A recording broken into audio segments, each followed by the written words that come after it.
विधानसभा चुनाव की तैयारियों को लेकर प्रशासन पूरी तरह से मुस्तैद है। राजधानी देहरादून के सर्वे ऑफ इंडिया में पोलिंग अधिकारी और पीठासीन अधिकारी 1 की ट्रेनिंग कराई जा रही है। 21 जनवरी तक पोलिंग अधिकारी और पीठासीन अधिकारियों की ट्रेनिंग कराई जाएगी। इस ट्रेनिंग कैंप में अलग अलग सत्र में 1200 अधिकारी शामिल हुए। देहरादून के डीएम डॉक्टर राजेश कुमार ने कहा कि पीठासीन अधिकारी 2 और पीठासीन अधिकारी 3 की भी ट्रेनिंग शेड्यूल की गई। आने वाले दिनों में उनकी ट्रेनिंग भी शुरू कराई जाएगी। उन्होंने कहा कि कोरोना प्रोटोकॉल को देखते हुए अधिकारियों की ट्रेनिंग कराई जा रही है और नियमों को पालन किया जा रहा है।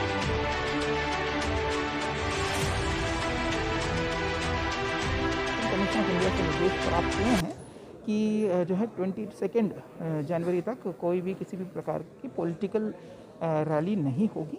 हालांकि वर्चुअल रैलीज पे कोई रोक नहीं है और जो मीटिंग्स हैं, इंटरनल मीटिंग्स, अगर पार्टी चाहें तो वो कर सकते हैं, subject to following of polling protocols. हमने पॉलिटिकल पार्टी से ये रिक्वेस्ट किया है कि जो कोई इंटरनल मीटिंग करें, जो रिटर्निंग ऑफिसर है उसके संज्ञान में ज़रूर लाएं, ताकि प्रशासन के संज्ञान में भी ये चीज़ हो। मतदान प्रतिशत बढ़ाने के लिए क्या है, अधिक से अधिक दिव्यांग युवा कैसे मतदान?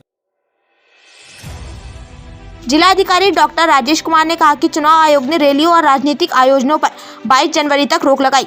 उन्होंने कहा कि इसके पालन करवाने को लेकर अधिकारियों को निर्देश दिए गए हैं। किस तरीके से तैयारी की जा रही है और क्या कुछ दिशा निर्देश भी दिए गए हैं? देखिए, आज पीठासीन अधिकारी और पोलिंग ऑफिसर 1 की ट्रेनिंग की जा रही है। रैंडमाइजेशन हमने 11 तारीख को, फर्स्ट रैंडमाइजेशन 11 तारीख को कर दिया था।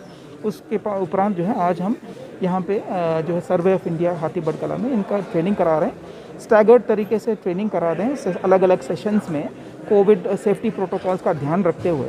और टोटली लगभग 1200 लोग आज ट्रेनिंग प्राप्त कर रहे हैं, पीठासीन अधिकारी और पोलिंग ऑफिसर फर्स्ट। और इसके बाद ये ट्रेनिंग जो चलेगी 16 से लेके, मतलब आज से लेके 21 तारीख तक ये ट्रेनिंग चलेगी।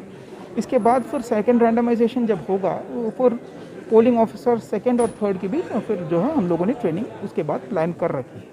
तो यहाँ पे आज जो है पोलिंग के मद्देनज़र जो खास पहलू हैं जिनको ध्यान रखना है, एक एक्लेमेटाइजेशन आज सेशन हम लोगों ने इनका करवाया है।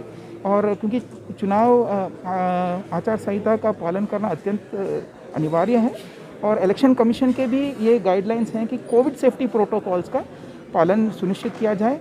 इसी के संबंध में हमने पोलिंग पीठासीन अधिकारी और पोलिंग ऑफिसर्स को सेंसिटाइज करवाया है।